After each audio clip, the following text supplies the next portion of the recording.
Muy buenas noches, ministros, compañeros, en el cuerpo místico de nuestro amado Señor Jesucristo, o sea, en su iglesia.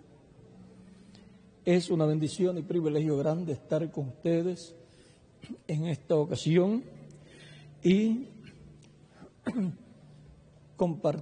poder compartir con ustedes unos momentos de compañerismo alrededor de la palabra de Dios y su programa correspondiente a este tiempo final. En una ocasión yo estaba hablando acerca de que si yo tenía que escoger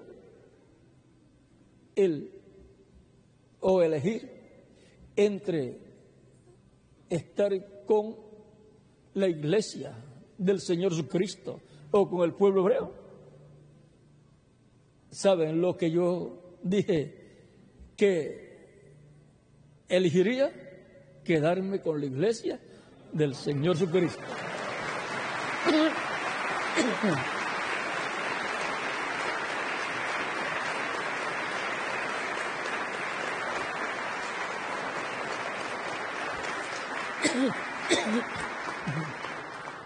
Y automáticamente me estoy quedando con el pueblo hebreo. ¿Por qué? Porque la iglesia del Señor Jesucristo está compuesta en el 50, 75, 80, 90, 99 o quizás del 100% de las tribus del norte y las tribus del sur, en sus diferentes etapas. Y en este tiempo es que se ha venido a ver más claramente que las tribus perdidas no están perdidas. Cristo dijo que Él fue enviado a las ovejas perdidas ¿de quién? De Israel. Y Él envió a sus discípulos a las ovejas perdidas de Israel. Y San Pablo dice en Hebreos capítulo 2 que Dios no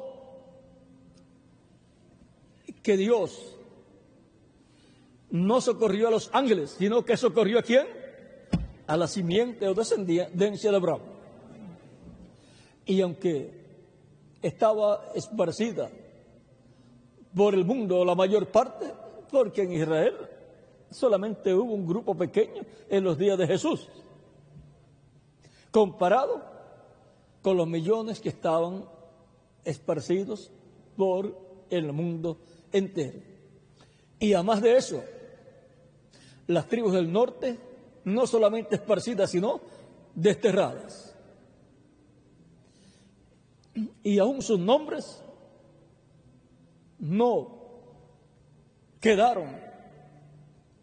Y por consiguiente, desaparecieron hasta los nombres en cuanto a saberse a qué tribu pertenecía cada persona que estaba viviendo en otra nación, aunque era un descendiente de Abraham, excepto algunos de las tribus del sur, de Judá, de Benjamín y de Leví, que mantuvieron su identidad como tribu y su identidad como descendientes de esas tribus, personas, individuos, y quizás algunos de alguna otra tribu del norte, pero muy pocos, y ya en la actualidad quizás muy pocos saben de qué tribu del norte son descendientes.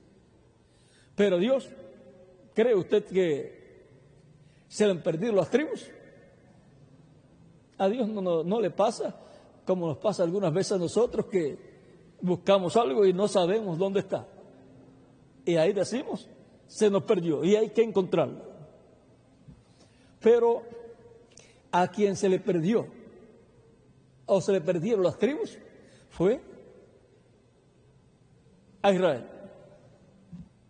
A Dios no se le perdieron las tribus, sino que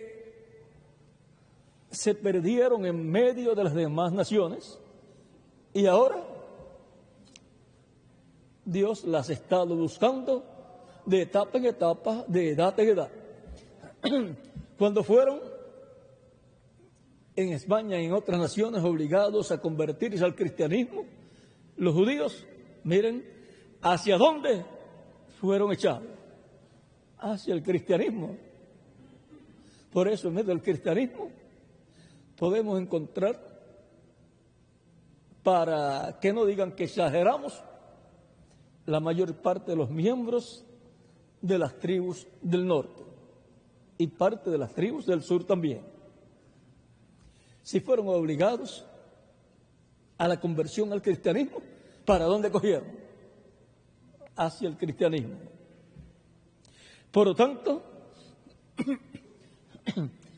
hay millones a través de las diferentes etapas de la iglesia que recibieron a Cristo sin saber que son descendientes de Abraham.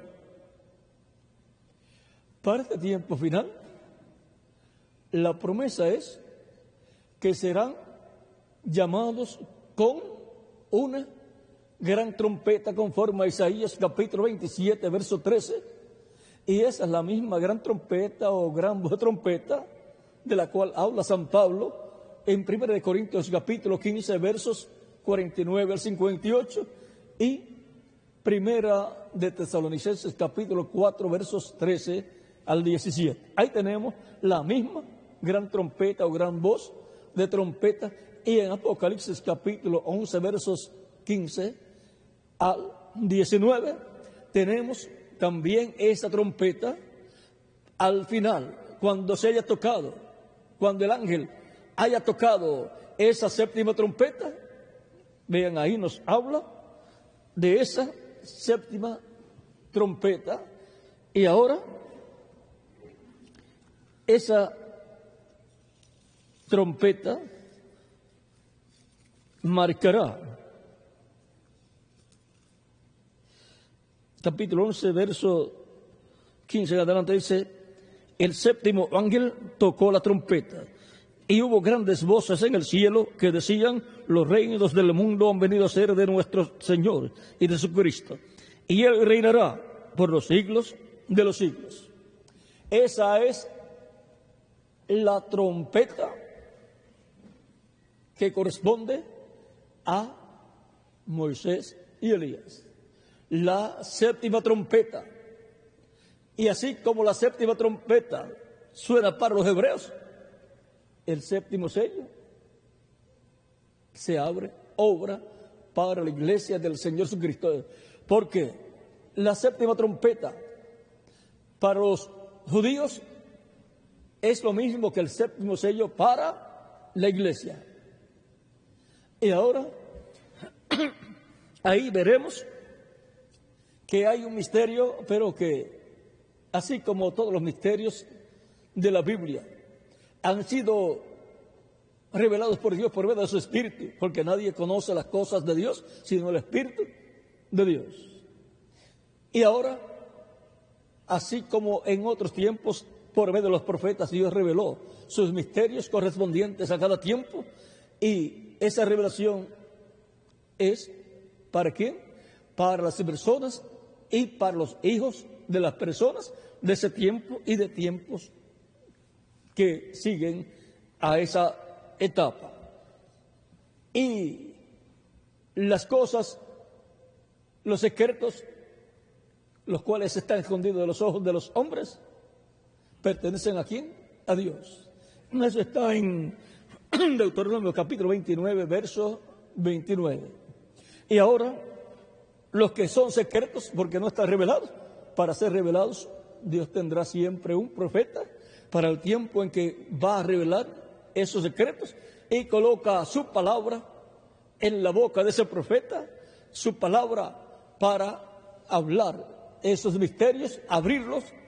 Siempre ha sido de esa forma, y entonces ya no serán secretos, sino que serán revelaciones divinas para el pueblo que vive en ese tiempo.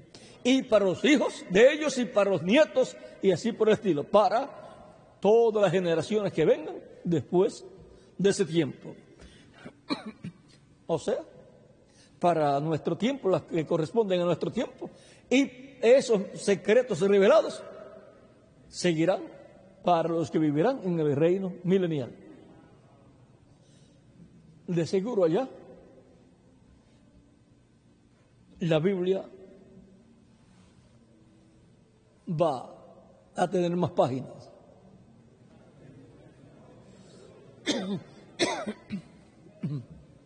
Que contar la historia de las diferentes etapas de la iglesia, como en el Antiguo Testamento, en la Biblia, cuenta la historia del pueblo hebreo del Antiguo Testamento, y en el libro de los Hechos cuenta parte de la historia de la iglesia en su comienzo, pero el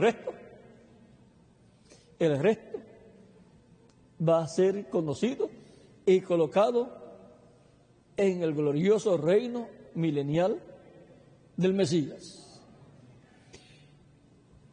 El Mesías para los judíos será un hombre que aparecerá en este tiempo, y también Elías será un hombre que aparecerá en este tiempo y que anunciará el reino y que preparará al pueblo para recibir al Mesías y recibir el reino del Mesías. Y de eso no explico mucho para que todo marche bien. Porque algunas veces hay personas que escuchan y ya quieren tomar todo eso para tratar de hacer lo que no le toca hacer a ellos, sino que le toca hacer a otra persona. Ahora, para nuestro tiempo, todo se está preparando para lo que está prometido en las profecías bíblicas. Y es Dios el que estará cumpliendo todas esas cosas. Y ahora, para el tiempo en que la profecía de la venida de Elías se cumpla, tiene que estar sonando la séptima trompeta, la gran voz de trompeta, que también corresponde a la fiesta de las trompetas siendo cumplida. Y ahí no vamos a explicar mucho tampoco, para que no aparezca alguno diciendo que tiene esa trompeta, mejor que no entiendan nada. Vamos a dejar todito esto así. La cosa es que el verdadero mensajero, en el cual estará el espíritu y virtud de Elías, conocerá lo que es esa trompeta y conocerá lo que debe estar hablando esta trompeta. Él conocerá el misterio antes de darlo a conocer al pueblo. Y por cuanto es un misterio que está sellado, solamente él lo conocerá al serle revelado, y él solamente podrá darlo a conocer. Ninguna otra persona podrá hacerlo porque no conoce el secreto de ese misterio.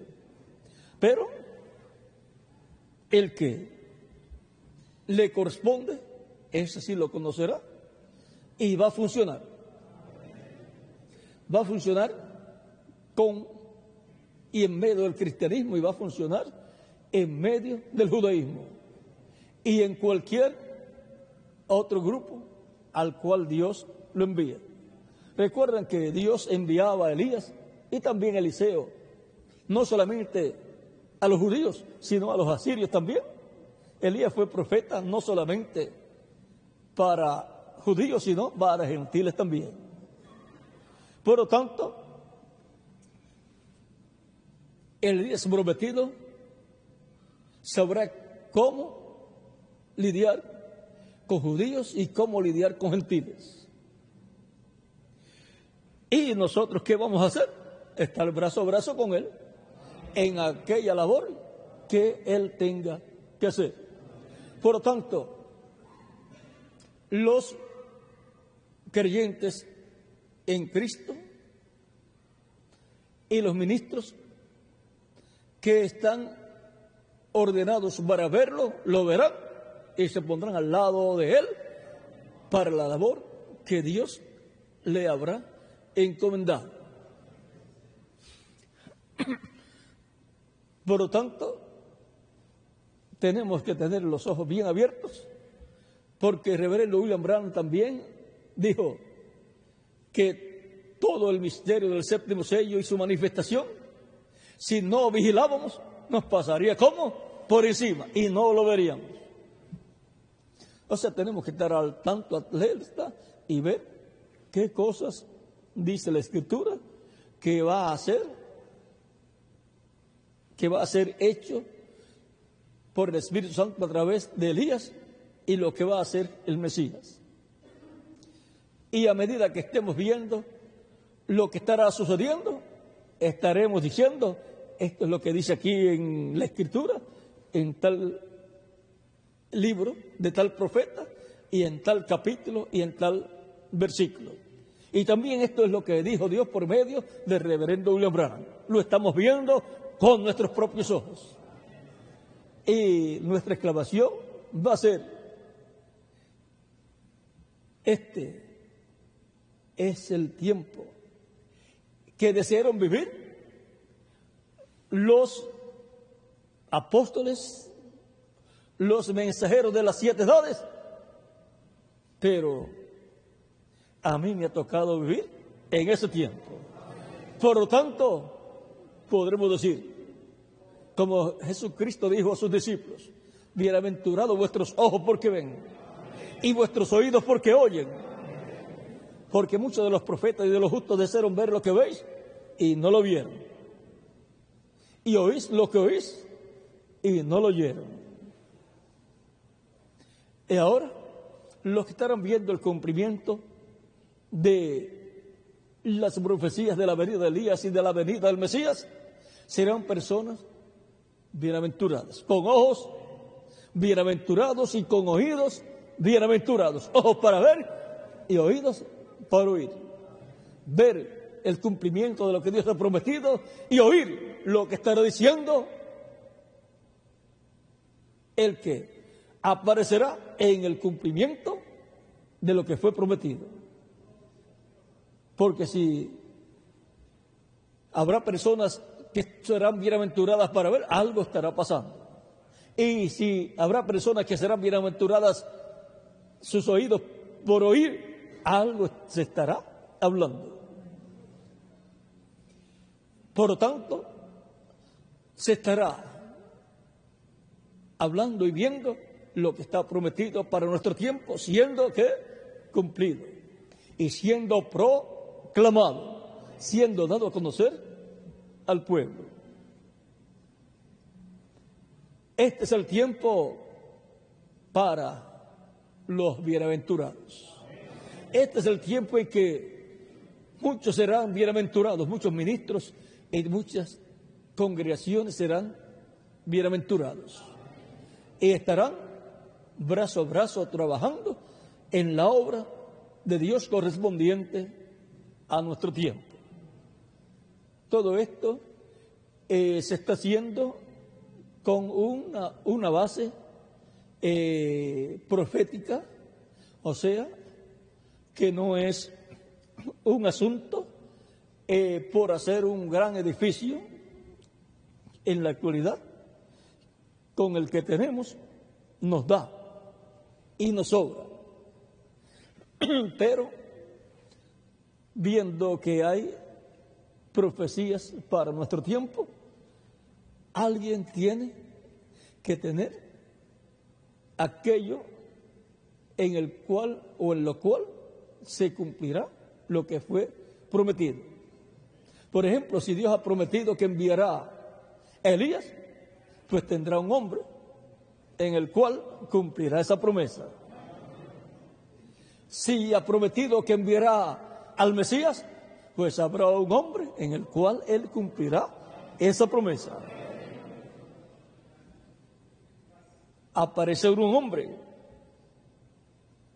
Y así por el estilo, si Dios promete algo, por ejemplo, en el tiempo en que Israel estuvo como esclavo en Egipto, y Dios dijo que libertaría a su pueblo, el cual estaría por 400 años cautivo, y que Dios lo libertaría con mano fuerte, poderosa, por lo cual castigaría a la nación que los tendría oprimidos. Y dijo que en la cuarta generación Él los libertaría, o sea, volverían a su tierra, la tierra prometida. Pues entonces tenía que tener para ese tiempo un hombre, a través del cual se manifestaría, hablaría, y las cosas acontecerían, y los sacaría del cautiverio y de la esclavitud. Por lo tanto, la historia nos muestra cómo Dios obró en el pasado, y Dios no cambia su forma de obrar. Siempre obrado por medio de un hombre en favor de su pueblo. Pero el hombre no es el que hace las cosas, es el Espíritu de Dios a través de ese hombre. En palabras más claras, es Dios por medio de su Espíritu, es Dios por medio de su ángel, el ángel del pacto, manifestado a través de un hombre que aparece en la tierra en cada tiempo. Y en ese hombre se manifiesta Dios, entre Dios se manifiesta y habla a través de ese hombre. Eso ha sido siempre de esa forma, porque no hará nada el Señor sin que antes revele sus secretos a quién, a sus siervos, sus profetas. No hay otra forma para Dios obrar. Siempre ha sido así, y este tiempo no será la excepción. Por lo tanto, y aún más, en este tiempo es que va a surgir la restauración de la raza humana, en donde un grupo de personas va a ser restaurada a la vida eterna física, para lo cual tiene que Dios enviar el título de propiedad de los cielos y de la tierra, que es el libro de la vida del Cordero, es el libro de la vida, el libro que en el libro del Apocalipsis es llamado el libro sellado con 7 sellos. El que posee ese libro lo posee todo. Es como una propiedad. Cualquiera puede decir, esa propiedad es mía. El otro puede decir, no, esa propiedad es mía. Pero viene uno y dice, esa propiedad es mía. Aquí está el título. ¿De quién es? No del que dijo que era de él, sino de aquel que tiene el título y dice, no, esa es mía. Por eso es que bajo el ministerio de los 2 olivos, de Zacarías capítulo 4, verso 1 al 14, lo cual en el libro del Apocalipsis está con más luz, es más luz de lo que ya había sido dicho, nos muestra que estos 2 olivos, que son los 2 ungidos, que están delante de la presencia de Dios, tendrán poder, autoridad sobre la tierra y también sobre los cielos. Pues la Escritura ha prometido que Dios estremecerá no solamente la tierra, sino también los cielos. En Hebreos San Pablo habla de eso en el capítulo 12, pero eso lo tomó él del Antiguo Testamento de Ageo, Ageo capítulo 1, por ahí, verso 5 debe ser, Y en Hebreos dice que es la voz de Dios. La voz, o sea que será Dios hablando. Y Dios va a estar hablando por medio de los dos olivos, por medio de esos ministerios de los dos olivos. Y por consiguiente, en la tierra estará de nuevo el profeta Elías. A través de Elías, la gran trompeta sonará. Esa voz que estremecerá los cielos y la tierra será la voz de Dios a través de un hombre. Por eso es tan importante la venida de Elías, para preparar el camino al Mesías, preparar al pueblo, despertar al pueblo del letargo, para que despierte la realidad del tiempo en que estamos viviendo. No podemos estar dormidos en este tiempo. El mundo está dormido, pero el pueblo de Dios no puede estar dormido. Tiene que estar despierto a la realidad. Y ahora,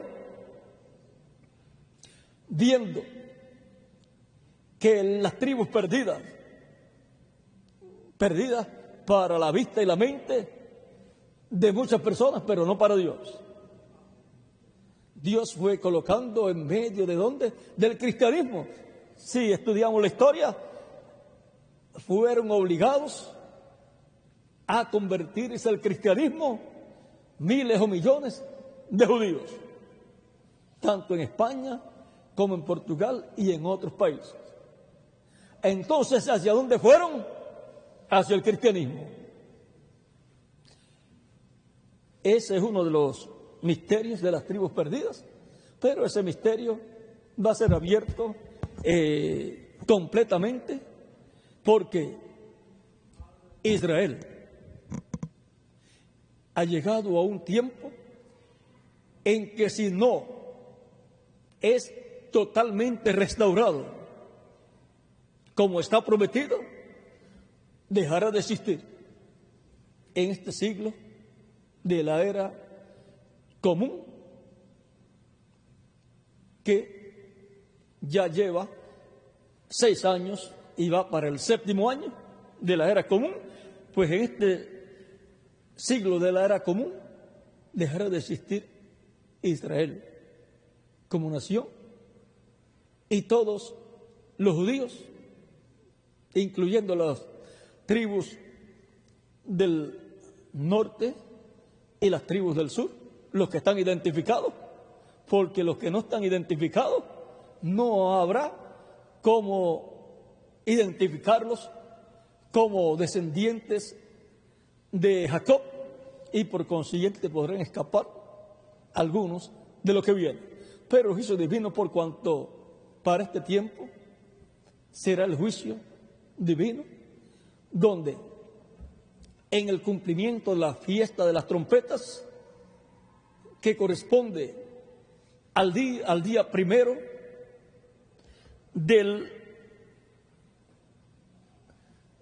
primer mes del año, no del año religioso. Ahora, por eso el día de Año Nuevo, ustedes encontrarán que no se lleva a cabo en Abib, como fue establecido, que ese sería el primer mes del año. Allá en el Éxodo capítulo 12, se lleva a cabo por ahí, por octubre, en el calendario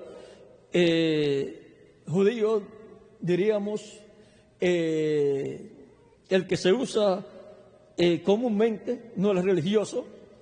Y ahora, en ese tiempo, el día de Año Nuevo, ese es el día de la fiesta de las trompetas, que corresponde también al día primero del séptimo mes del año religioso judío, de Levítico capítulo 23, versos 24 en adelante. Ahora, esa es en el cumplimiento esa fiesta de las trompetas, donde se suena la trompeta. Eso corresponde a la trompeta de la voz de Dios hablando, en donde Dios juzgará. Y luego, en el día del perdón, en el día de la expiación, hay unos salen libres, pero otros pierden el derecho a continuar viviendo. Por eso, la fiesta de las trompetas es un misterio. Es donde Dios juzgará. Es de todas las fiestas la más misteriosa, porque no hay mucha explicación, no hay explicación sobre ella, pero los grandes sabios, los rabinos, han hablado acerca de que es un gran misterio. Es el día de los fuertes, es el día donde se decide quiénes van a vivir y quiénes van a morir. Esto es así para individuos y también para naciones. Por lo tanto, ahí es donde se decide quiénes van a entrar al reino del Mesías y quiénes no van a entrar al reino del Mesías. Así es que la materialización de esa fiesta y esa trompeta sonando no será un cuerno sonando, sino que será la voz de Dios hablando. Dios va a juzgar a todas las naciones. Unas van a entrar al reino de Dios, del Mesías, y otras no van a entrar. Y siendo que Jesús, aunque no fue reconocido por los rabinos de su tiempo y de este tiempo como el Mesías, con todo y eso es conocido como un profeta. Y por consiguiente sus profecías entonces son verdaderas. Y en sus profecías él habla del juicio de las naciones. El Hijo del Hombre, o sea, el Mesías, va a juzgar a las naciones, y él es el que va a decir quién es el que va a entrar, qué nación va a entrar y qué nación no va a entrar a su reino, porque es su reino. Él va a decidir quiénes van a entrar y quiénes no van a entrar. Y ese juicio va para las naciones de acuerdo a cómo se hayan comportado con su pueblo Israel y con su iglesia. Recuerden que él le enseña que al juzgar va a decir a unos: entra en el reino preparado para vosotros, porque tuve hambre y me diste de comer, y así por el estilo. Y a otros dirá: malditos al fuego preparado para el diablo. O sea,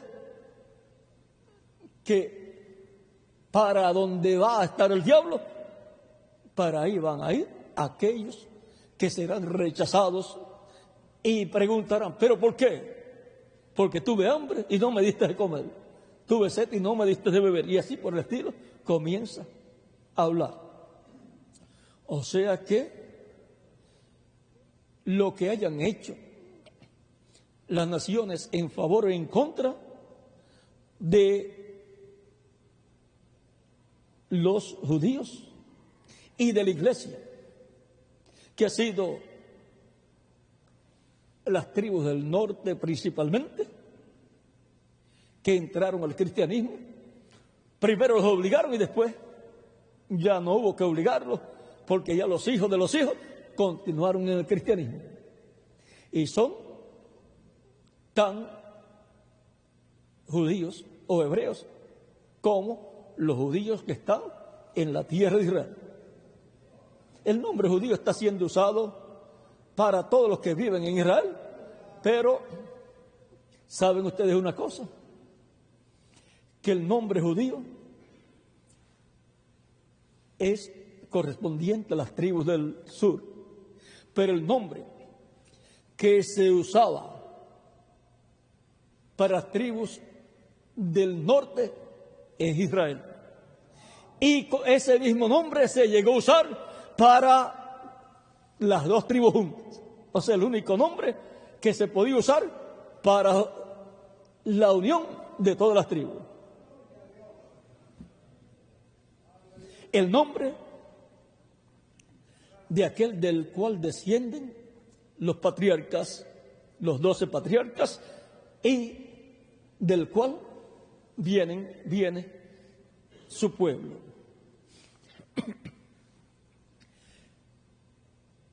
Ese nombre, Israel, corresponde a las tribus del norte, con el cual eran identificados. Y ahí,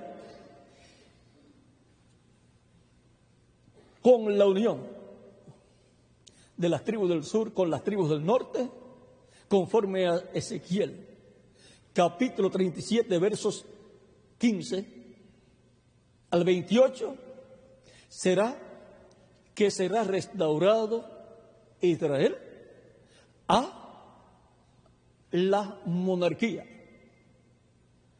La monarquía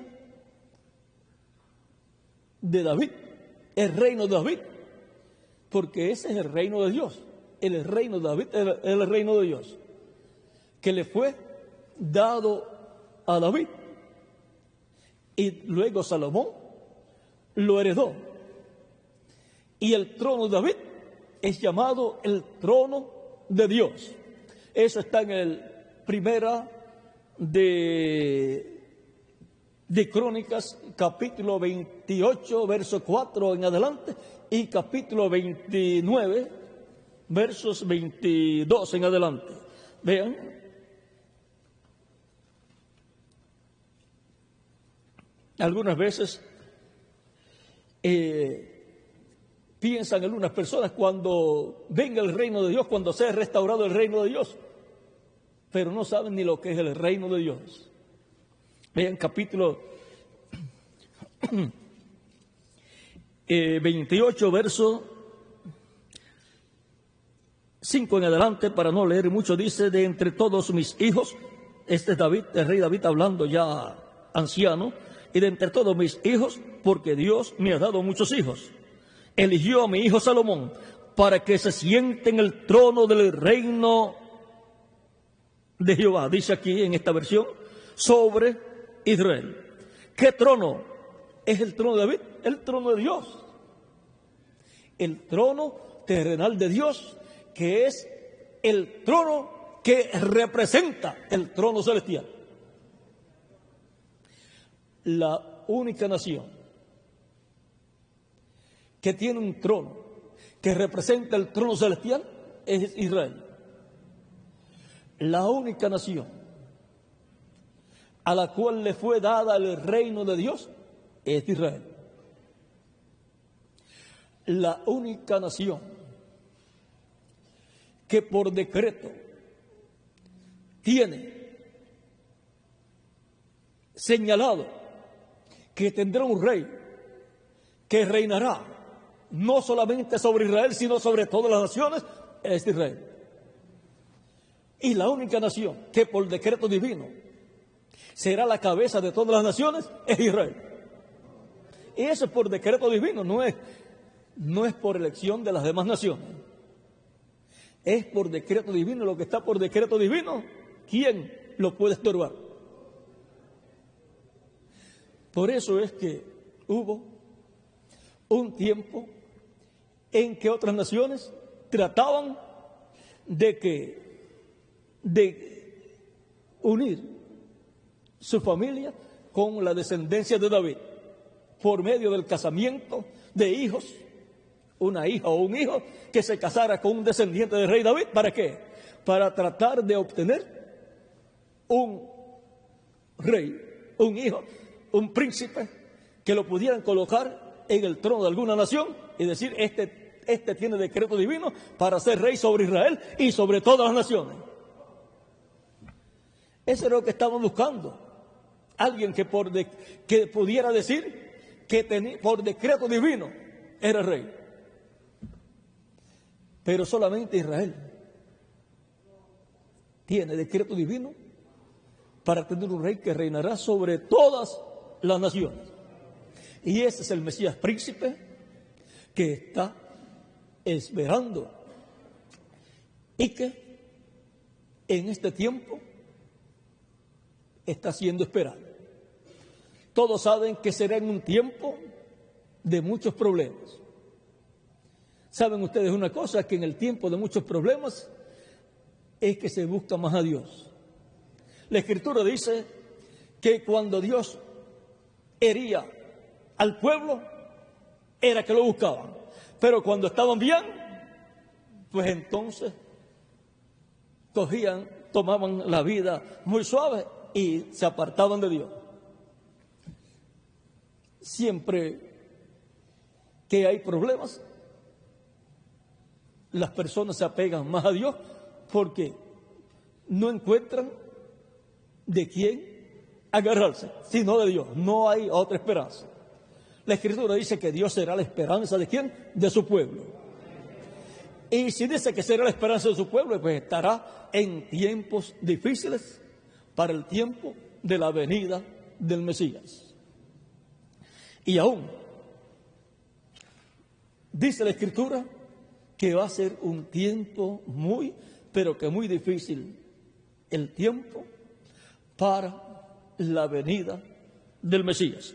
Ahora, continuando aquí, hemos visto ya que el trono de Dios, del reino de Dios, que estaba establecido en medio del pueblo hebreo, el trono era el trono de David, tan simple como eso. Ahora en el capítulo 29, versos 22 en adelante, dice, esto fue cuando le dieron por segunda vez la investidura a Salomón, dice, y comieron y bebieron delante de Jehová aquel día con gran gozo, y dieron por segunda vez la investidura del reino a Salomón, hijo de David. Y ante Jehová le ungieron por príncipe y a Sadoc por sacerdote. Aquí tenemos una combinación, un rey y un sacerdote, porque esta es tipificación de lo que será el Mesías príncipe, rey y sacerdote. Será un rey sacerdote, según el orden de Melquisedec, porque será el reino de Dios con el orden celestial que será establecido en el planeta Tierra. Y se sentó Salomón por rey en el trono de Jehová, en lugar de David, su padre, y fue prosperado y le obedeció todo Israel. ¿En qué trono se sentó? En el trono de Dios terrenal. La única nación que ha tenido un trono que es llamado el trono de Dios, ¿cuál es? Israel. No hay otra nación que pueda decir el trono en donde reinó o reina el rey de esta nación o la reina de esta nación es el trono de Dios. No, solamente hay una nación que puede decir eso y es Israel. Y ese es el trono que va a ser restaurado. Ese es el trono en donde el Mesías príncipe se va a sentar. Y ese es el reino que hereda el Mesías príncipe, y por eso se llama el Mesías señalado como David. ¿Por qué? Porque es un descendiente de David. Y lleva el título de David, como los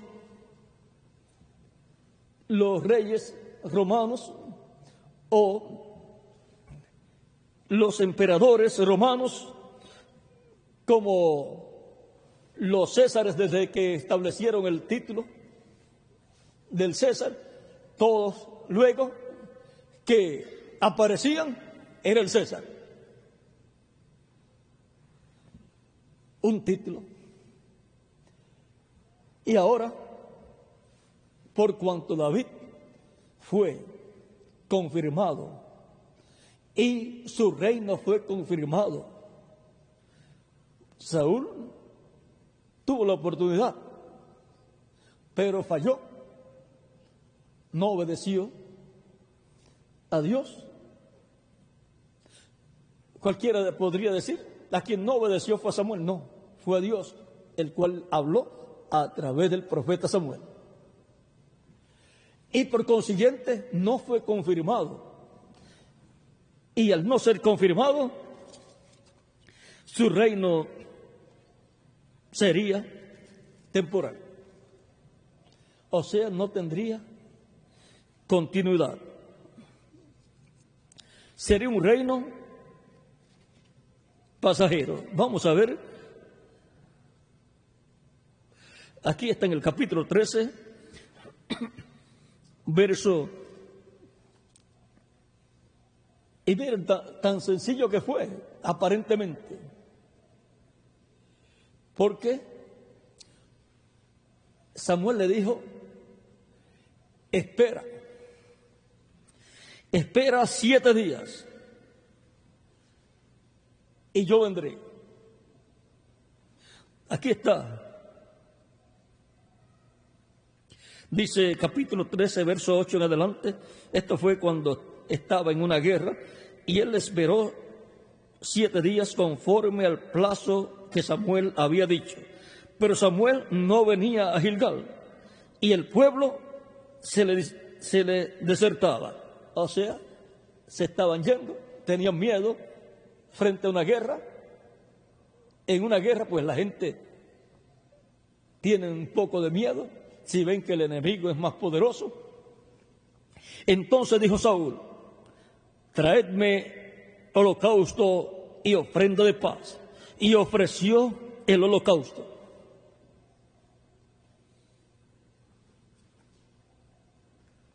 ¿Y por qué está mal que haya hecho eso? Saúl no era un sacerdote. No le correspondía ocupar el lugar de un sacerdote, ni profeta tampoco. Aunque en una ocasión profetizó cuando estaba entre los profetas, pero se dijo, Saúl entre los profetas. ¿Ve? No era profeta, estaba entre ellos, pero no era profeta. Y cuando él acababa de ofrecer el holocausto, he aquí Samuel que venía. Y Saúl salió a recibirle para saludar. Él pensaba que había hecho la gran cosa. Entonces Samuel dijo, ¿qué has hecho? Y Saúl respondió, porque vi que el pueblo se me desertaba y que tú no venías, dentro del plazo señalado, y que los filisteos estaban reunidos en Micmas. Me dije, ahora descenderán los filisteos contra mí a Gilgal. Y yo no he implorado el favor de Jehová, o sea, del Señor. En esta traducción dice Jehová, me esforcé, pues, y ofrecí holocausto. Entonces Samuel dijo a Saúl, locamente has hecho. Lo que Saúl creyó que había hecho la gran cosa fue una locura. Locamente has hecho. No guardaste el mandamiento de Jehová tu Dios, que él te había ordenado. ¿Y cómo lo había ordenado? A través de Samuel. Dios estaba en Samuel, reinando. gobernando el pueblo. Y como todavía Samuel estaba sobre Saúl. Aunque Saúl ya estaba como rey, estaba en una etapa de prueba. Algunas veces las personas no comprenden que antes de una adopción hay una etapa de prueba. Dice, no guardaste el mandamiento del Señor, o sea, de Jehová tu Dios, que Él te había ordenado. Pues ahora Jehová hubiera confirmado tu reino sobre Israel para siempre. ¿Y qué significaba eso? ¿O qué significa eso? Que ya el reino del Mesías y el Mesías príncipe tenía que ser un descendiente ¿de quién? De Saúl. Y la dinastía que tendría el reino para siempre sería la dinastía ¿de quién? De Saúl. Mató su dinastía. Comenzando, la mató. No llegó a la confirmación. Mas ahora tu reino no será duradero. Jehová se ha buscado un varón conforme a su corazón. Esto muestra que Saúl no era un hombre conforme al corazón de Dios. Pero ahora dice que Dios se ha buscado a uno conforme a su corazón. Y si es conforme al corazón de Dios, pues del corazón de Dios va a ser transmitido el pensamiento del corazón de Dios al corazón de ese hombre, de ese rey. Será por consiguiente un rey que reinará para Dios. Porque eso es la monarquía establecida por Dios. Un rey que reine no para sí mismo, sino para Dios. Que reine conforme a la voluntad de Dios. Y que Dios a través de ese hombre esté obrando.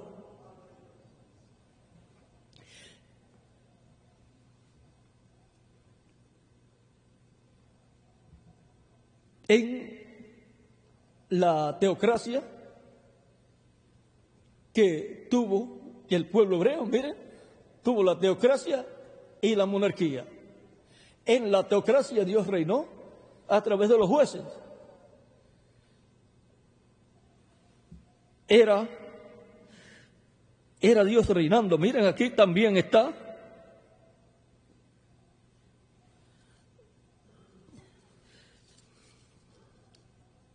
Y Samuel fue el último de los jueces. Está por aquí.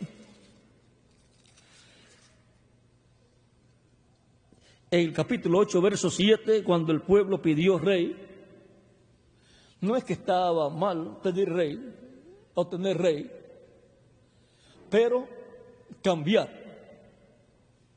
la teocracia no era un asunto del pueblo, porque no era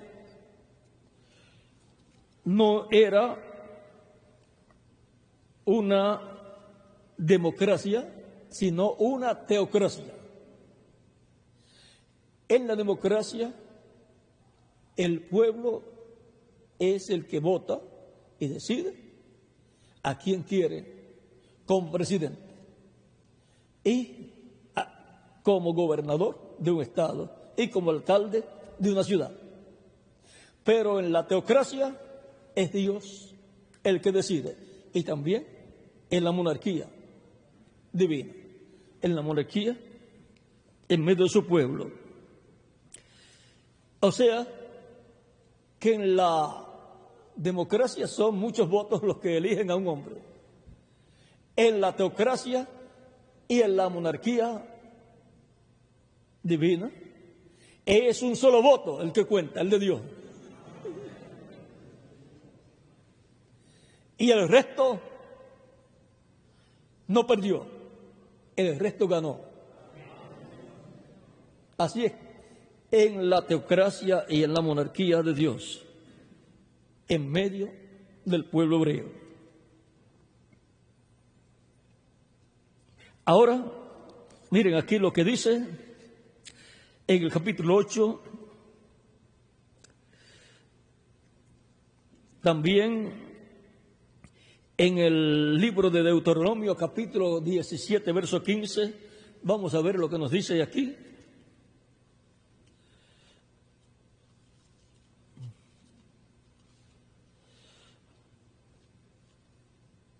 Dice, capítulo 14 al 15, dice: cuando hayas entrado en la tierra que Jehová tu Dios te da, y tomes posesión de ella, y la habites, y digas: pondré un rey sobre mí, como todas las naciones que están en mi derredor, o en mi alrededor.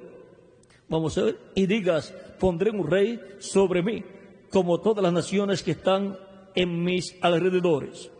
Ciertamente pondrás por rey sobre ti al que Jehová tu Dios escogiere. ¿Ve?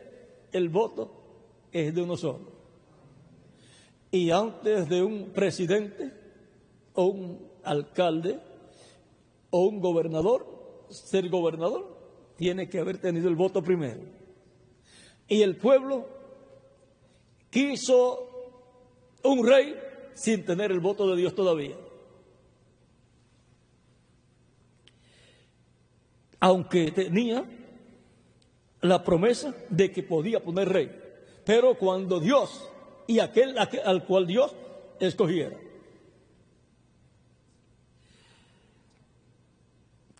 De entre tus hermanos pondrás rey sobre ti. O sea que tiene que ser un descendiente de Israel, de Jacob.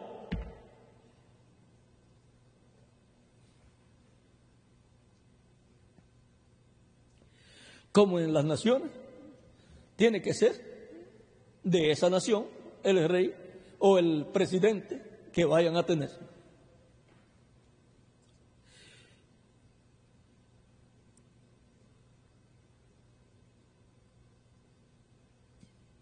De entre tus hermanos pondrás rey sobre ti.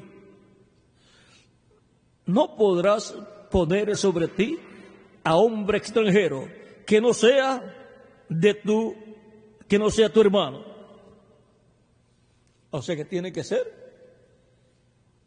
un hermano, un descendiente de Jacob, de Israel.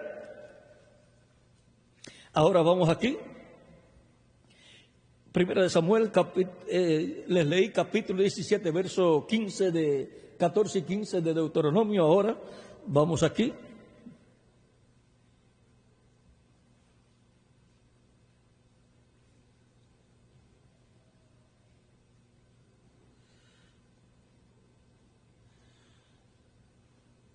Samuel se puso muy triste y molesto también cuando le pidieron que les diera rey, porque tenían que hablar con él, y se puso muy triste, ya estaba anciano,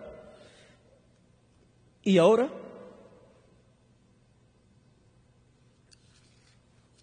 vamos a ver capítulo 8, verso 4 en adelante. Dice: entonces todos los ancianos de Israel se juntaron y vinieron a Ramá para ver a Samuel. Y le dijeron: he aquí tú has envejecido y tus hijos no andan en tus caminos. Por tanto,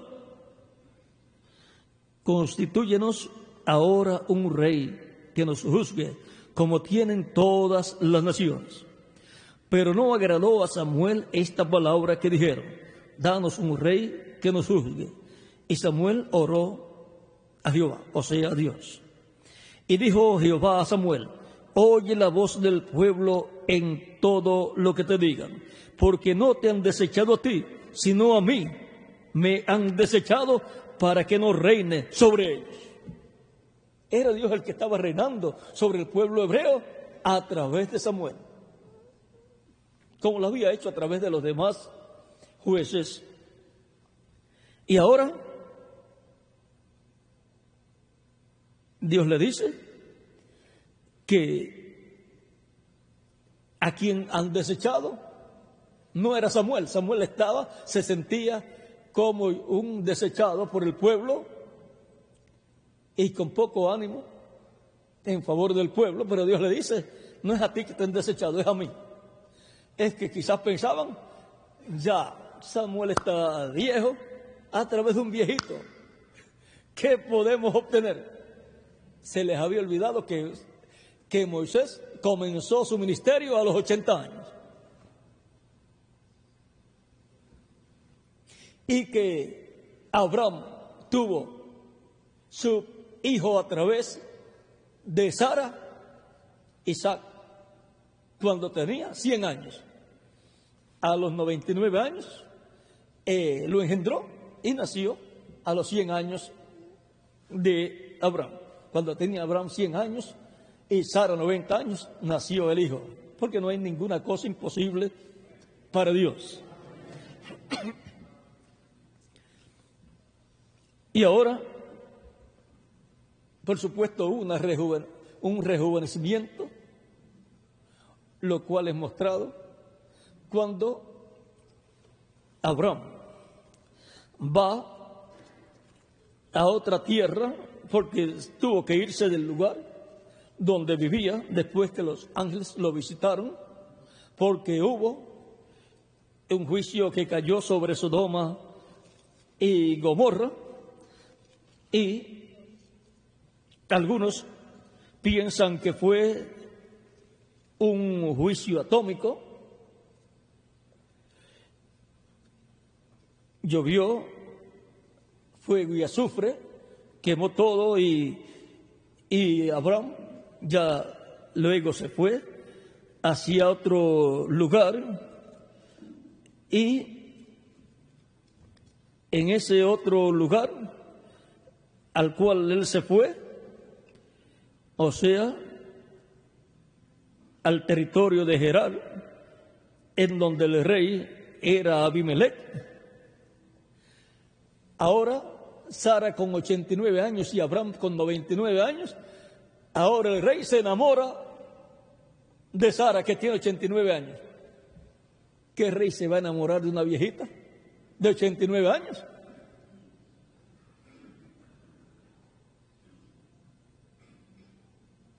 Sara estaba rejuvenecida y también Abraham.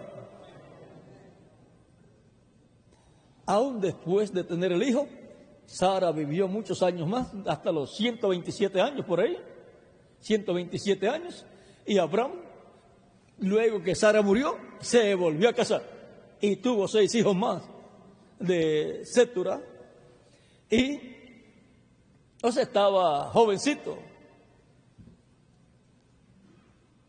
Y luego, otra cosa, a una mujer, después de cierta edad, los óvulos ya no están en condiciones para ser fecundados y tener hijos. Pero cuando Dios hace una promesa, para cumplirla, hace un milagro. ¿Y por qué un milagro? Porque es una obra de Dios, y toda obra de Dios es un milagro. Y ahora Sara está tan joven y tan hermosa que un rey se enamora de ella. Pero el hijo que Sara tenía que tener no era del rey Abimelech, era de Abraham. Abraham era el que tenía la promesa de que iba a tener un hijo a través de Sara. El hijo de la promesa, y por ahí sería la línea por la cual vendría Israel, el pueblo de Dios. Ahora encontramos que Israel es un milagro. Ven, ustedes, ha sido un milagro todo el tiempo. Para nacer Isaac fue un milagro. para nacer Esaú y Jacob fue un milagro también. Miren, Sara estéril. Luego, la esposa de Isaac también estéril. Y así por el estilo. Si usted encuentra la historia, encontrará que la historia de Israel, del pueblo de Israel, está llena de grandes milagros. Es un milagro cuando leemos o estudiamos la historia de Israel, estamos estudiando la historia de Dios en medio de la descendencia de Abraham. Estamos viendo a Dios obrando en todo el tiempo, en toda la trayectoria del pueblo de Israel.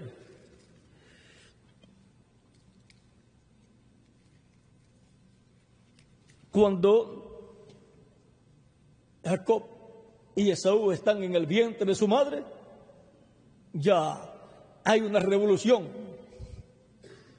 Pueden sentarse si hay una revolución en el vientre ahí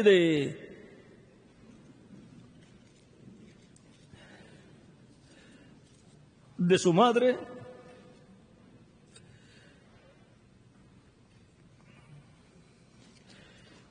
Y en esa revolución, ustedes saben que algunas veces las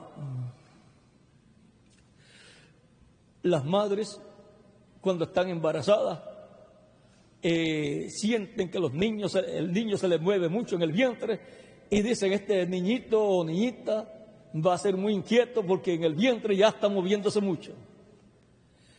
Y si con uno es así, ¿cuánto más con dos que están allá luchando? Y miren aquí,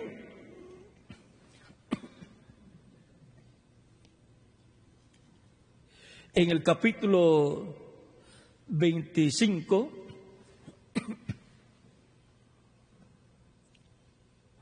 verso 19, adelante dice, estos son los descendientes de Isaac, hijo de Abraham. Génesis 25, verso 19 en adelante. Abraham engendró a Isaac, y era Isaac de 40 años cuando tomó por mujer a Rebeca, hija de Betuel arameo, de Padán Aram, hermana de Labán arameo. Y oró Isaac a Jehová por su mujer, que era estéril. El mismo problema que había tenido Abraham con su esposa, ahora lo tiene Isaac.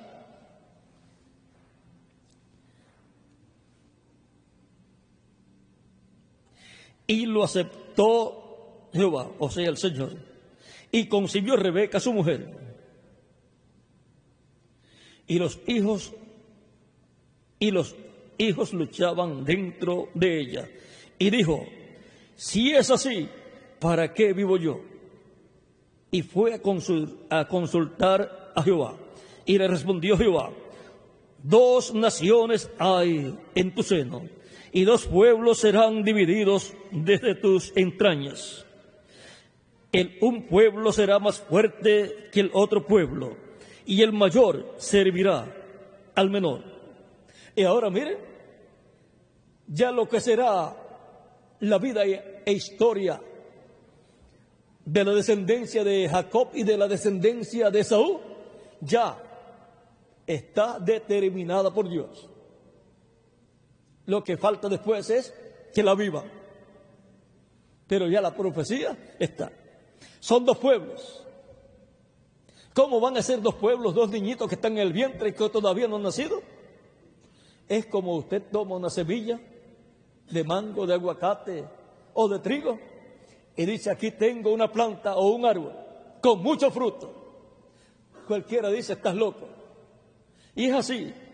2 niños que están en el vientre y decir que son 2 naciones, cualquier persona dice, eso es una locura. Pero no era una locura, era el mismo Dios que estaba diciendo lo que sería la descendencia de cada uno de ellos. Y ahora, cuando usted siembra la semilla, después crece y viene el fruto. Y ahí tiene lo que usted ya visualizó, porque todo estaba potencialmente en esa semilla. Así estaban dos pueblos en el vientre de Rebeca, la esposa de Isaac. Y ahora, dice, 2 naciones hay en tu seno, y 2 pueblos serán divididos desde tus entrañas. En un pueblo será más fuerte que el otro pueblo, y el mayor servirá al menor.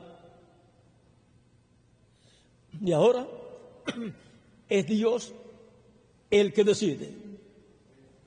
Y por consiguiente, todo va a obrar en favor de lo que Dios ya dijo, porque Dios es el que va a obrar para que eso sea así, porque ya Él lo diseñó de esa forma. Y ahora, el mayor va a servir al menor. Por lo tanto, la descendencia de Saúl va a servir a la descendencia de Jacob. Y eso no se puede quitar. Ya Dios lo estableció así. Y lo mejor es aceptarlo, porque el mayor, sirviendo al menor, va a recibir la bendición que Dios va a dar a través del menor.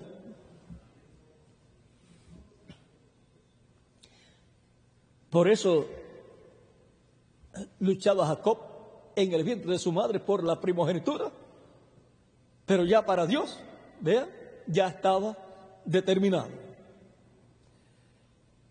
Estamos viviendo en esta tierra, pero ya está determinado de parte de Dios nuestro futuro eterno. Pero tenemos que luchar para que se haga una realidad en nuestra vida. Jacob es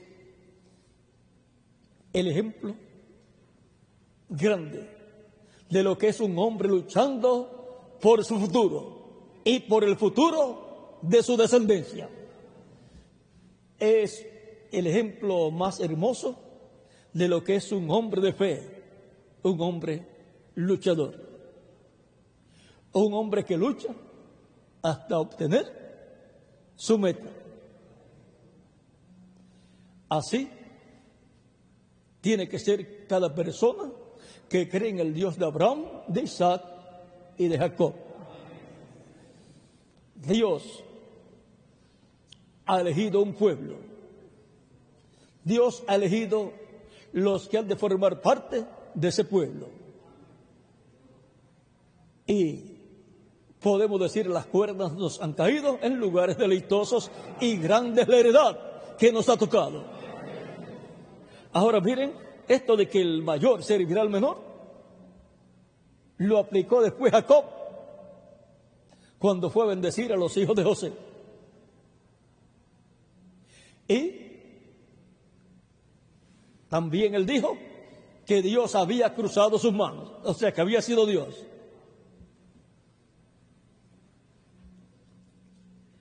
¿Saben ustedes una cosa? La tribu del sur tiene la bendición que vino por la tribu de Judá. Pero la bendición de la primogenitura es la más grande. Sin la bendición de la primogenitura no habrá reino de David restaurado para Israel.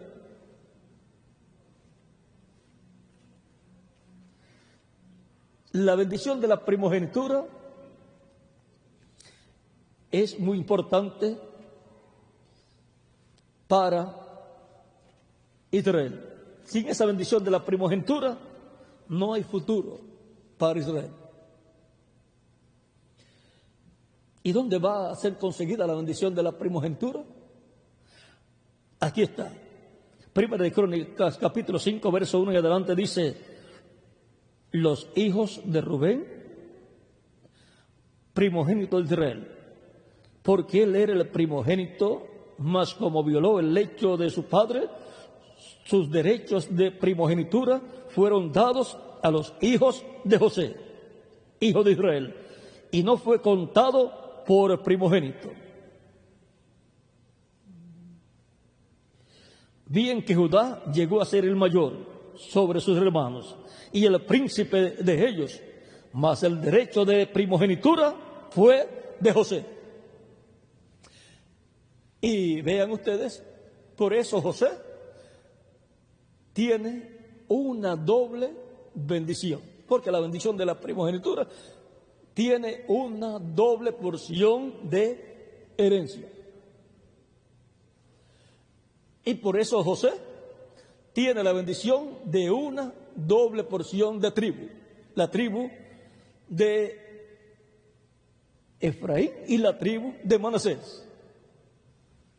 Y cuando echó la bendición Jacob sobre José, bendijo a sus hijos, los hijos de José, en el capítulo 48, y colocó la mano derecha sobre la cabeza de Efraín y la mano izquierda sobre la cabeza de Manasés.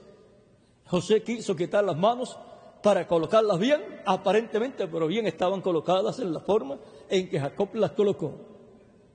La bendición del mayor pasó al menor. Y José decía, no así, Padre mío, pon tu mano derecha sobre la cabeza de Manasés, que es el mayor, y trató de quitarle las manos, pero miren, aunque trató, no pudo. Jacob no lo permitió, y Dios no permitirá que la bendición que Él tiene ya determinada para una persona le sea quitada, o para una nación. La bendición que Dios tiene para su pueblo no puede ser quitada. Ahora, miren ustedes aquí lo que nos dice capítulo 48, versos 19 en adelante, o 18 en adelante, dijo José a su padre: no así, Padre mío, porque este es el primogénito, pon tu mano derecha sobre su cabeza. Mas su padre no quiso y dijo: lo sé, hijo mío, lo sé. También él vendrá a ser un pueblo y será también engrandecido, pero su hermano menor será más grande que él, y su descendencia formará multitud de naciones. Y ahora, ¿quién formará multitud de naciones? Será el que tiene la bendición de la mano derecha, de la diestra, del poder.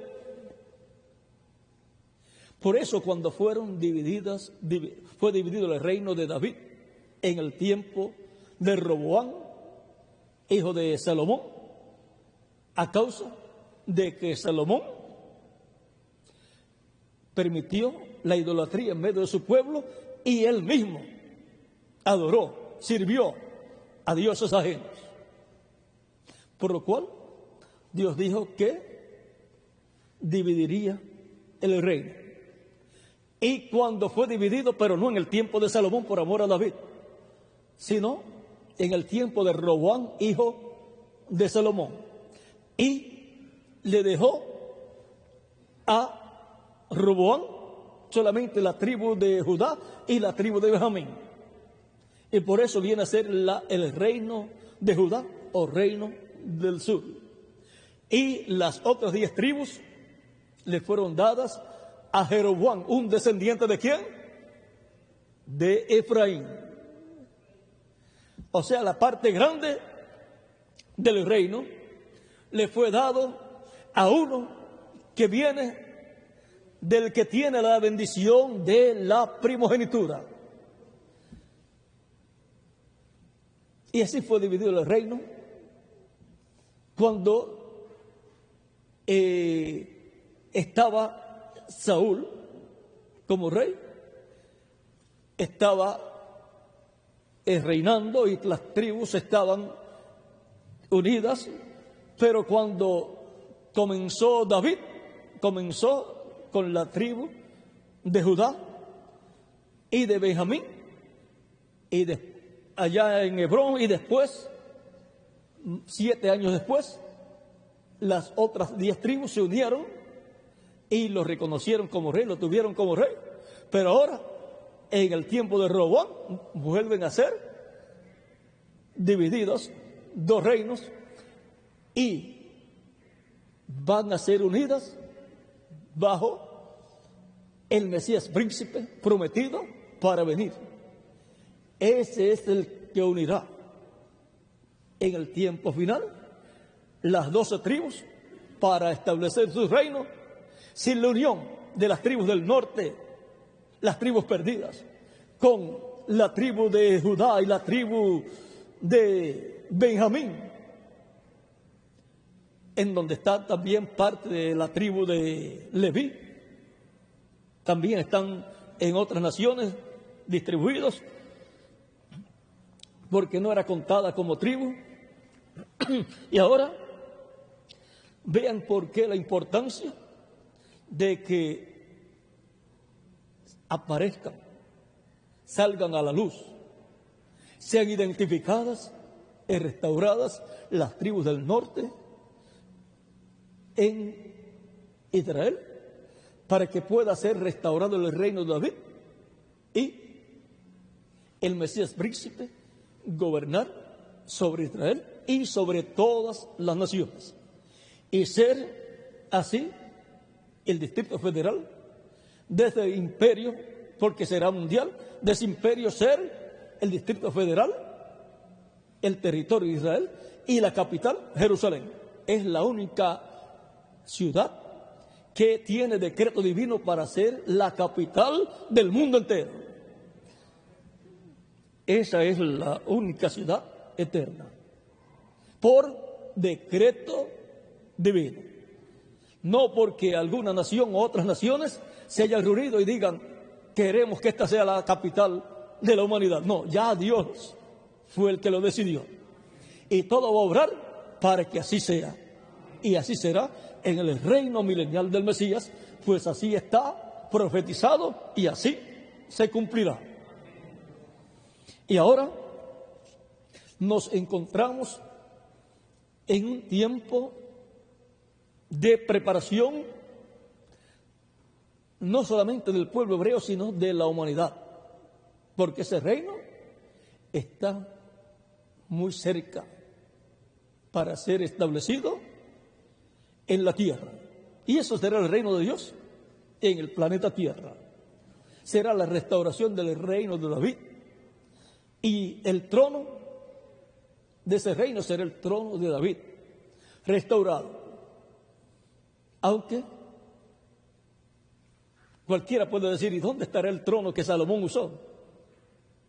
No importa, Salomón se sentó en el trono de David y después Salomón hizo un trono, y cuando el Mesías se siente en el trono de David, no quiere decir que será en el mismo que David se sentó, literalmente, sino que será ese trono llamado el trono de David.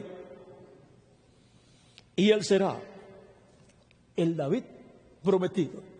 Tendrá el título del David, como los emperadores romanos tenían el título del César, y así en otras naciones pueden tener otro título. El Mesías príncipe tendrá el título de David, del David. Será el hijo de David. Por lo tanto, tenemos que estar con nuestros ojos bien abiertos, porque estamos en el tiempo más glorioso de todos los tiempos. En el tiempo en que las profecías correspondientes al tiempo final estarán cumpliéndose cada una en su debido tiempo. Nadie forzará la situación para que se cumplan. Es Dios el que está obrando para que se cumplan. Y yo oro a Dios para que Dios nos tenga los ojos espirituales bien abiertos para ver lo que estará cumpliéndose en este tiempo final. Estamos en el tiempo más glorioso de todos los tiempos. ¿En qué tiempo le hubiera gustado a usted vivir? Si Dios le preguntaba, ¿en qué tiempo quieres vivir? Sabiendo lo que sabemos en este momento, yo diría, yo quiero vivir en el tiempo en que estoy viviendo actualmente. Y yo sé que ustedes también.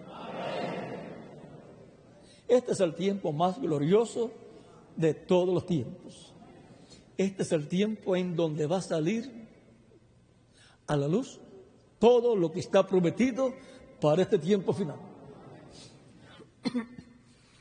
Este es el tiempo más glorioso para todos los creyentes en el Dios de Abraham, de Isaac y de Jacob. Este es el tiempo más glorioso para los esparcidos de Judá y los desterrados de Israel. Los de las tribus del norte quedaron sin tierras y también sin nombre, porque la mayoría perdió su identificación. Y cualquiera puede decir, va a ser difícil identificar o que se identifiquen, pero el que va a identificar es Dios. Por lo tanto, no va a haber ningún problema. Y lo otro, quienes tienen la bendición de la primogenitura, no es el reino del sur, es el reino del norte. Los descendientes del reino del norte. Sin esa bendición de la primogenitura, no puede ser restaurado el reino de David.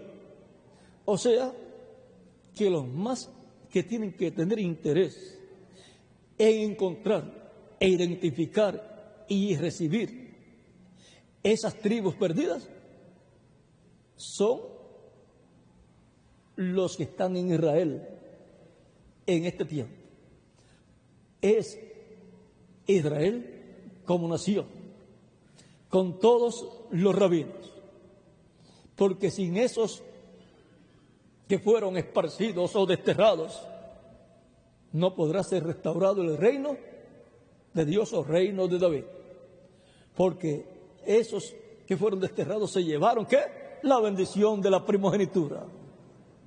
Como se la llevó Jacob cuando se fue de la tierra donde estaba su padre Isaac y se fue allá, a la tierra donde encontró una joven con la cual se casó. Él andaba con la bendición de la primogenitura. Y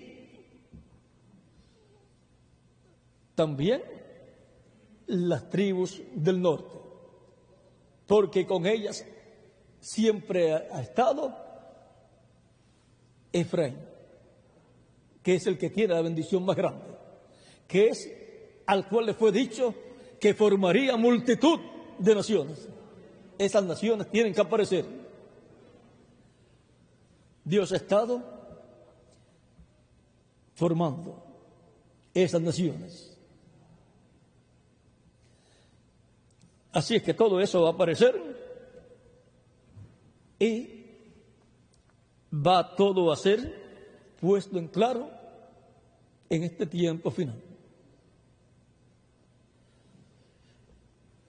Así es que los de las tribus del norte, miren, actualmente, por muchos años,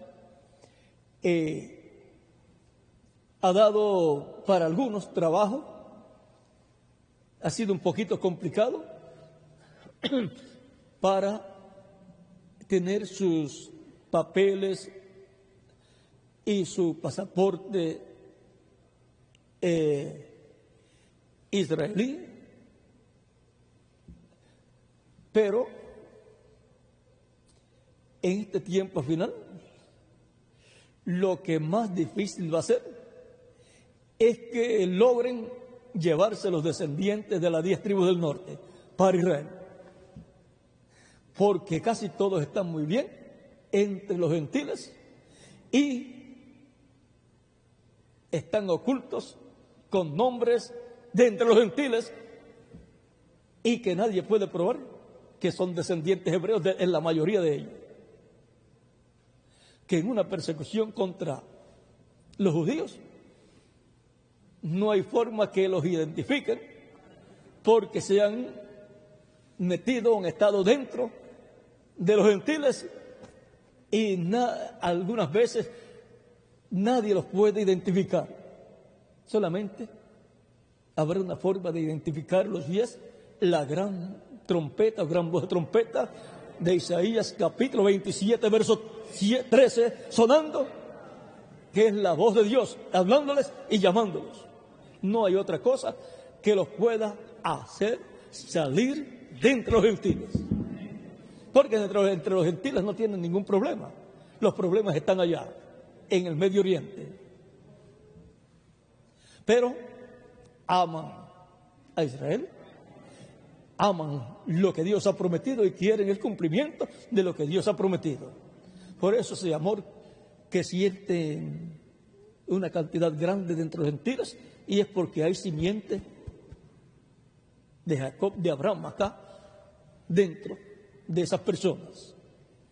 Y la mayoría están en medio del cristianismo, porque fueron obligados a convertirse al cristianismo, y después los hijos y los nietos y todos han estado en medio del cristianismo, la mayor parte de ellos. Otros, pues no, pero otros sí.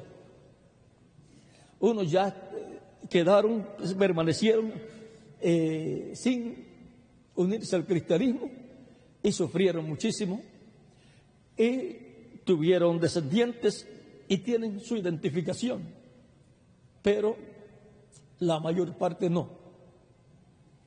Pero son tan hijos de Abraham, de Isaac y de Jacob como los que están identificados viviendo en Israel. Y son tan herederos del reino de Dios como los que están allá. Y son unos 6 millones y algo los que están allá, pero el grupo grande es los que están fuera. 2 tribus, cuando fueron divididas, era un grupo pequeño y 10 tribus era el grupo grande. Así tiene que ser. Por lo tanto, la bendición de Efraín de formar multitud de naciones la veremos cuando queden identificadas las 10 tribus y verán cuando llegue el momento del regreso a la tierra prometida, verá Israel y dirá: ¿y estos quiénes son? Son sus hijos, sus hermanos, que regresarán de entre los gentiles. Así es que las promesas que Dios ha hecho para nuestro tiempo y para Israel estarán cumpliéndose. Israel, con las 2 tribus solas, no podrá reinar y no podrá tener la restauración del reino de David. Las 10 tribus están muy bien entre los gentiles, porque tenían la promesa por la bendición de uno de las 10 tribus de Efraín, descendiente de José, de que formará multitud de naciones. Y vamos a ver algún día todas esas naciones. Hemos hablado de la restauración del reino de David y hemos estado viendo cómo se están moviendo las cosas. Y hemos estado viendo que no serán forzados ni obligados los judíos que están en Israel o en otras partes que se mantienen bajo la ley, no serán forzados a creer en Jesucristo, sino que Dios continuará obrando y son más bien dos líneas diferentes, pero el mismo Dios. De Israel, de Abraham, desciende Jacob, de Abraham desciende Isaac, desciende Ismael, desciende Moisés y desciende Jesús. Y las tres religiones monoteístas, miren de dónde vienen: de Abraham, de descendientes de Abraham, ahí los tenemos. De Ismael, de esa línea de Ismael, viene Mahoma. De Jacob por Leví viene Moisés. Y de Jacob, a través de Isaí y David, vino Jesús. ¿Ven? Las tres grandes religiones monoteístas del mundo. Miren cuál es el tronco, la raíz: Abraham. Por eso es que a través de la historia se han peleado, y eso ha sido una pelea de familia, aunque a muerte en muchas ocasiones, pero no ha sido de todo. En una familia grande encontramos que siempre hay uno o dos que les gusta pelear y otros son tranquilos. Ha sido una pelea, una lucha entre los que son belicosos, dicen, belicosos, y siempre cuando hay dos en la familia, así, siempre se forman peleas y los otros tratan de que haya paz. Y eso es lo que ha estado pasando en medio del judaísmo, cristianismo e islamismo. Por eso hay que trabajar con esos que forman los problemas para que comprendan que son hermanos y que en una familia pues no deben de surgir esos problemas. Debe estar la paz en medio de ellos y cada cual ocupar su lugar y recibir la bendición de parte de Dios, la que le corresponde. No tratar de quitarle la bendición el uno al otro. No hacer como contaba una vez el misionero reverendo Miguel Bermúdez Marín, que en una casa estaban dos muchachitos y su madre le servía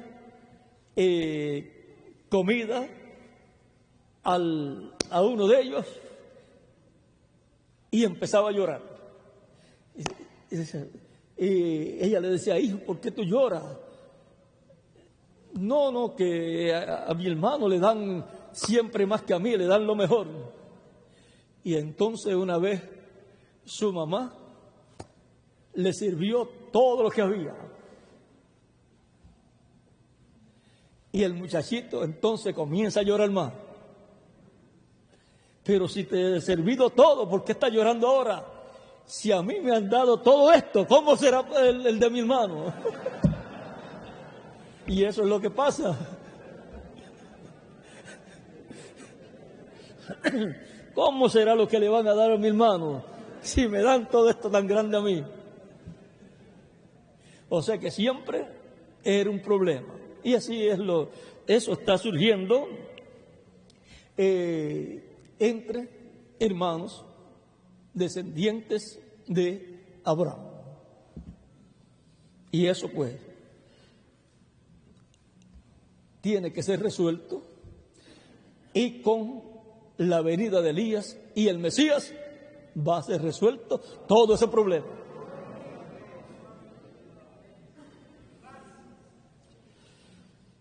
Por consiguiente, oramos por la venida de esos 12 personajes prometidos para este tiempo final, para la restauración del reino de Dios, que es la restauración del reino de David. La restauración del reino de David es lo más importante para nuestro tiempo, para lo cual la promesa del Mesías fue hecha. No es para venir y ser un personaje más entre los seres humanos, es para la restauración del reino de David con el pueblo hebreo y todas las naciones. Será un reino de bendición no solamente para Israel, sino para todas las naciones. Por eso es llamado el deseado ¿de qué? De todas las naciones, porque todas las naciones quieren un rey así. Y entonces, para que todas las naciones tengan un rey así, entonces tiene que ser un solo reino, con un solo rey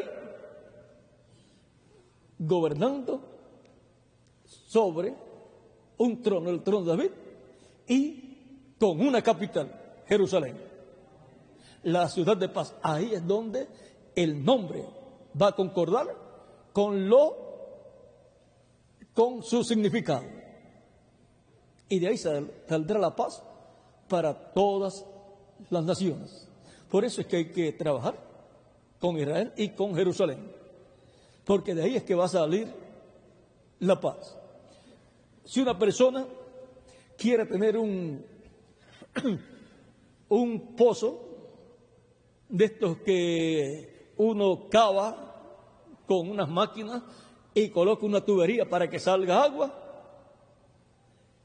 tiene que buscar primero el lugar donde está el agua, la vena de agua. No puede decir, no, donde quiera hay agua. Si piensa así, mejor que busque un dron o un barril y lo ponga hacia arriba y espere que llueva. Porque para abajo hay que buscar donde está la vena de agua. Y en cuanto a la paz, el secreto está en la tierra de Israel, Jerusalén. De ahí es que está prometida que saldrá la paz para Israel y para todas las naciones. Ahí es donde hay que cavar. Ahí es donde hay que trabajar para que sea establecida ahí la paz bajo el reino del Mesías, y de ahí salga la paz para todas las naciones. Y cuando hay paz, hay amor, hay prosperidad, hay felicidad para las personas. El reino del Mesías, la restauración del reino de David, la venida del reino, todo eso está dentro de esa promesa correspondiente al tiempo final. Ha sido para mí una bendición y privilegio grande estar con ustedes en este saludo, en esta plática, que no le pusimos ni tema, pero que está en las Escrituras. Por lo tanto, ha sido una plática alrededor de la palabra de Dios, en donde hemos visto las promesas de Dios para nuestro tiempo. Las promesas de la restauración del reino de David.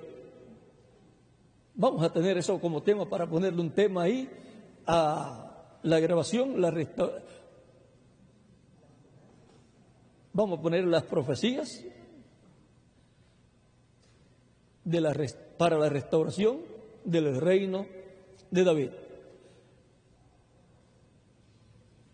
Será hasta mañana, Dios mediante, en que estaré con ustedes para la actividad pública con todas las personas que han de estar en esa actividad de mañana, que tampoco tenemos el tema, Miguel, lo sí, pero Dios nos dará un tema al comienzo o al final, pero nos los va a dar, y esperamos pues grandes bendiciones de parte de Dios.